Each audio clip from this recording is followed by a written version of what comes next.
கர்த்தர் நம்மோடு பலத்த பராக்கிரமசாலியாக இருக்கிறார். சங்கீதம் 20:7 சொல்லுகிறது, சிலர் ரதங்களை குறித்தும் சிலர் குதிரைகளை குறித்தும் மேன்மை பாராட்டுகிறார்கள், ஆனால் நாங்களோ எங்கள் தேவனாகிய கர்த்தருடைய நாமத்தை குறித்தே மேன்மை பாராட்டுகிறோம். குதிரைகள் ரதங்கள் என்று சொல்லும் பொழுது, அந்த நாட்களில் பல தேசங்களிலே இந்த குதிரைகள் ரதங்களை ராஜாக்கள் தங்களுடைய பெருமைக்காக வைத்திருந்தார்கள், யுத்தத்திற்காக வைத்திருந்தார்கள். முக்கியமாக எகிப்து தேசத்திலே அநேக பலத்த குதிரைகள் இருந்தன. அநேக தேசத்தார் ராஜாக்கள் அவர்களிடத்திலே போய் அந்த குதிரைகளை வாங்கி கொண்டு வருவார்கள். இந்த ரதங்களையும் இந்த குதிரைகளை வைத்து மற்றவர்களை ஒடுக்கி கொண்டிருப்பார்கள். எனவேதான் கர்த்தருடைய ஜனத்தை பார்த்து நம்முடைய தேவன் ஏசியா தீர்க்கதரிசியின் மூலமாக அவர் ஒரு விசை சொன்னார்.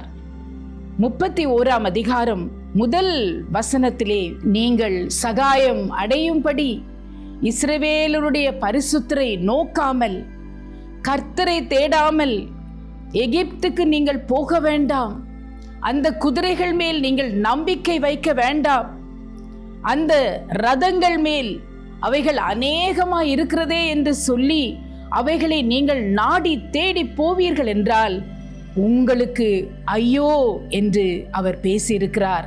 ஆம், என கருமையானவர்களே, எகிப்தின் ரதங்கள், எகிப்தின் குதிரைகள் எகிப்துக்கு பலமாயிருந்தது போல உலகமும் உலகத்தில் இருக்கிற பல காரியங்கள் அநேகர் அதன் மேல் சார்ந்து தேவனை நோக்காமல் அந்த பலத்தின் மேல் அவை நம்பிக்கையுடையவர்களாய் இருக்கிறார்கள். இந்த உலகத்தில் நமக்கு எல்லாருக்கும் போராட்டங்கள் உண்டு.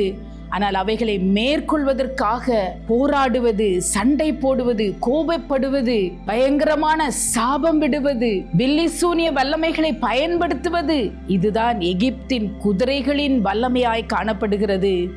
ஆனால் நம்முடைய தேவனும் ரதங்களை உடையவர்களாய் இருக்கிறார். சங்கீதம் 68, 17, 18 நாம் படிக்கும் பொழுது, தேவனுடைய ரதங்கள் 10,000ங்களும் 1000ங்களுமாயிருக்கின்றன, அவர் சீனாயிலிருந்து அவைகளுக்குள்ளே இறங்குகிறார். நம்முடைய தேவனிடத்திலே 1000, 10,000 ரதங்கள் இருக்கின்றன. பிரியமானவர்களே, நமக்கு உதவி செய்யும்படியாய் அவர் தம்முடைய ரதங்களில் இறங்கி நமக்கு வருகிறார்.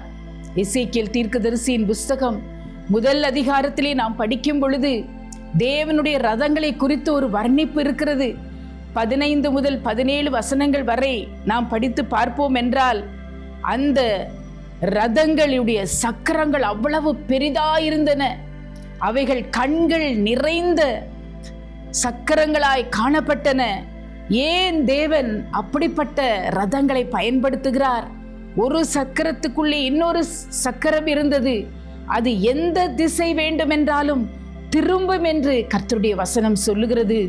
உபாகமம் 33:26 சொல்லுகிறது, யெஷூரனுடைய தேவனைப் போல் ஒருவரும் இல்லை, அவர் உனக்கு சகாயம் செய்யும்படியாய் வானங்களில் மேல் தமது மாட்சிமையோடு ஆகாய மண்டலங்களின் மேல் அவள் ஏறி வருகிற தேவனாய் இருக்கிறார். அவர் 1000, 10,000 தூதர்களோடு நமக்கு உதவி செய்வது மாத்திரமல்ல, ஹல்லேலூயா, அவருடைய ரதங்களை கொண்டு நம்முடைய யுத்தங்களை செய்கிறார். பிரியமானவர்களே, ஏசியா தீர்க்கதரிசியின் புஸ்தகம் 66ஆம் அதிகாரம் 15ஆம் வசனத்திலே தம்முடைய கோபத்தை உக்கிரமாகவும் தம்முடைய கடிந்து கொள்ளுதலை அக்கினி ஜுவாலயமாகவும் கர்த்தர் தம்முடைய அக்கினியோடு வருகிறார். பெருங்காற்றை போல அவர் தம்முடைய ரதங்களோடு வருகிறார். ஆம், என கருமையானவர்களே, 2 ராஜாக்களின் புஸ்தகம் 6ஆம் அதிகாரம் 17 துவங்கி நாம் பார்க்கும் பொழுது, சீரியா தேசத்து ராஜா இஸ்ரவேலுக்கு விரோதமாய் அவன் போராடி கொண்டே இருந்தான். அப்பொழுது எலிசா தீர்க்கதரிசி இஸ்ரவேல் ராஜாவுக்கு மிகவும் உதவியாயிருந்தான், ஆலோசனை கொடுத்து கொண்டே இருந்தான். ஒரு விசை அவன் ஒரு மலைப்பகுதியிலே தங்கியிருக்கும் பொழுது சீரிய பலத்த இராணுவங்கள், குதிரைகள், ரதங்கள் அப்படியே அந்த மலையை சூழ்ந்து கொண்டு எப்படியாவது எலிசாவை பிடித்துவிட்டு அவனை அழித்து விட வேண்டும் என்று அவர்கள் எத்தனிட்டார்கள். அப்பொழுது எலிசாவுடைய வேலைக்காரன் மிகவும் பயந்து, ஐயோ ஆண்டவரே, இப்போது நாம் என்ன செய்ய போகிறோம் என்று கதறினான்.